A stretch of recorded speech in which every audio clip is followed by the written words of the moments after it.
Hey, welcome to the round 10 preview as the Blues are about to face off against the Sydney Swans at the SCG Friday night, 7:40 p.m. in yet another blockbuster. Yet another opportunity to play against the form side in the competition. I feel like we've said that a few weeks in a row. I'm really enjoying how we are keeping up with the best teams in the comp over the last month. Good win against the Giants, a loss against the Cats, who were undefeated going into the game. We then lose to the Pies, who had just found some form. That's always a cracking contest. Seeds of doubt planted, and we beat the D's in a good performance for the most part. And now we come up against the Swans, who are the form team of the comp. Let's be real.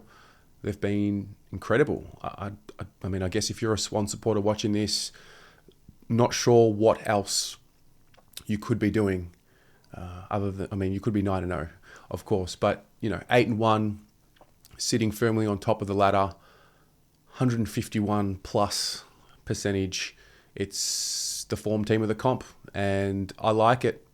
I like watching Carlton play in these games now and not dreading it, knowing, okay, can we get within a couple of goals of these quality teams? I like, and I'm grateful for the fact that we're finally sitting here talking about Carlton, who is every chance to win. And I think we are every chance to win. I think, yet again, this presents a coin flip situation. Either team could win.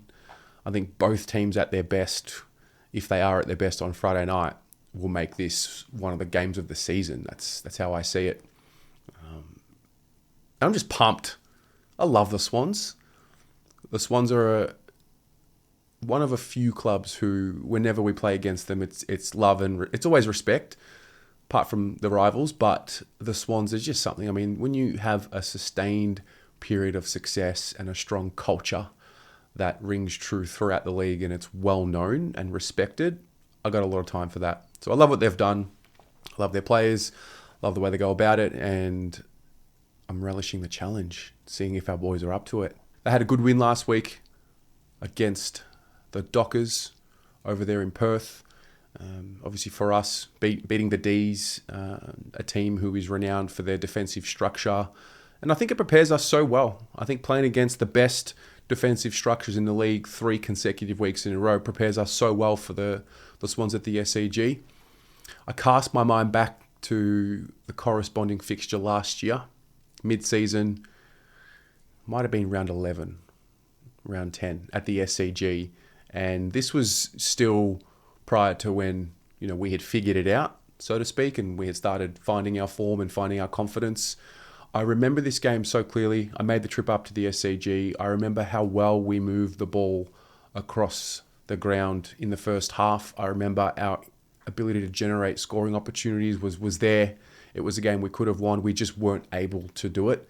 Charlie Curnow kicks, I think, 1 goal, 3. Harry Mackay kicks 0 goals, 3. I think he might have also kicked 1 or 2 out in the full or not made the distance. And that was in the low point of Harry's confidence. So I think we're playing a much better brand of footy.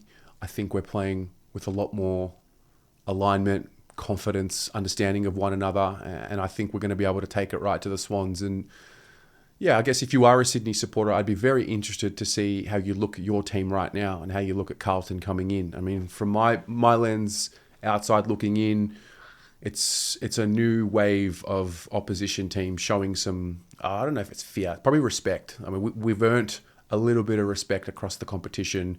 I think even in the games that we've lost this year, the teams that have beaten us have played really well and they've executed really well, particularly down the stretch. The Crows was a disappointing loss.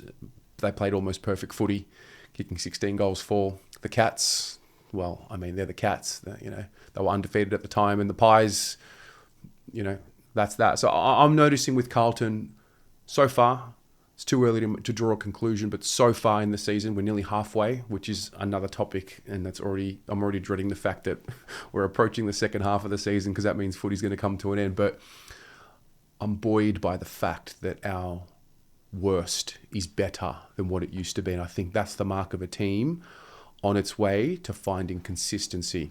We're not there yet, but I do think we're chipping away. We've got a few important pieces back last week in McGovern and Jack Martin, who are just experienced. The players around them can trust what they're going to do. They can trust them to make a play, and they can trust them to make the right play. And so we already saw that make us look better. This week, I'm not sure who else will be added to the mix. There's a few variables here.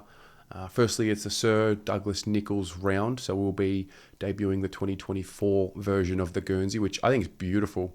I think they've brought back the navy blue, and they've kept the navy blue. There was a bit of light blue over the last few years. I really like the design this year. And Zach Williams is the first name that comes to mind. He seemed to be playing with a bit of soreness over the last few games that he did play. He's played some footy. He's played enough footy now to get back into the swing of things, which is a big tick for his recovery and him finding his best footy again. I think the freshen up by having the week off will do him wonders.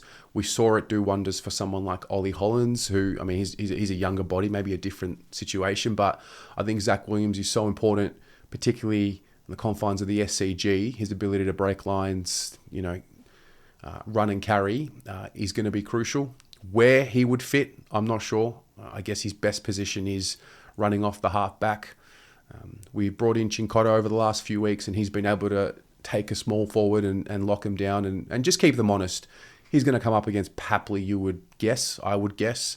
And Papley's a superstar. Let's not take anything away from him. I just think Cincotta you can trust to make it hard for his opponent, no matter what. And if an opponent's going to get off the chain against Cincotta, well, mate, good luck, because that guy plays like his life depends on it, his footy life. And so I think having him added to the back line, while Saad is not yet ready to play, I think gives an opportunity for us to play Zach Williams to his strengths. And like I said, we're going to need it for the Swans.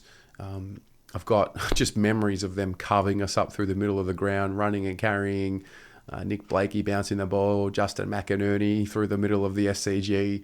So I really think there's star power on either sides, particularly in the midfield. I look at our midfield as, I would say, the more dominant inside midfield team. I would look at their midfield as the more dominant outside midfield team. I think we talk about a guy like Errol Goulden. Once you get the ball outside to him, he's that good. He's got that superstar factor. You got to fear it. You got to respect it. So, and that's not to say that they don't have an inside game. I just think that's probably more our strength, whereas their ability to spread and defend is theirs. An interesting comment was made on the Blue Abroad show on Monday. Ed came on and spoke, and he said that the Swans reminded him of a combination of the GWS Giants and the Geelong Footy Club. I see that too. They've got the discipline. They do the basics right. And so we'll see how that one plays out. I know from their point of view, I think I saw that Tom McCartan won't play. He's still going to be dealing with the concussion protocols, which is unfortunate for him. Hope he's okay. That's going to be a benefit for us. Just get the feeling Charlie Curnow is going to play well this week. I don't know why. We spoke about it on Monday. He's had some really tough defensive opponents over the last month, 3 weeks in particular. I just feel like there's a game. We're on the cusp. Just get the feeling. I think he started getting the basics right over the last week or so, and I just think we're due for a nice Charlie Curnow game. Whether that's a goal-kicking game or just around the ground, we started seeing a bit more of him behind the ball when we need it, which gets him involved in the game. But I would like to think that our forwards, if we can kick the ball to their advantage more times than not, it's going to set us up for the win. There's I have a perception about the Swans being such a great defensive team, but the reality is they're first in the league for points per game. So they score at a much higher clip than what I've seen them ever, I think. I think this is the most lethal scoring version of the Swans that I have seen. We're not so far away in our tackles per game. Carlton are fourth in the league for points per game, by the way. So it's relatively well matched. I think this might be a high scoring game.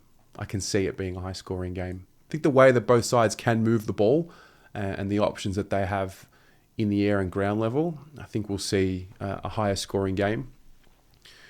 Scoring shots are very similar, and they're, further to my point, they're a high scoring opportunity team, the Swans, and so are we. They average 27 scoring shots a game. We average 25. So, yeah, it's a game. It's a game that you want to be involved in. It's a game where, for us, I mean, you lose and you're at the bottom of the 8. You risk falling out of the 8. But if you win, you push for the top 4 again.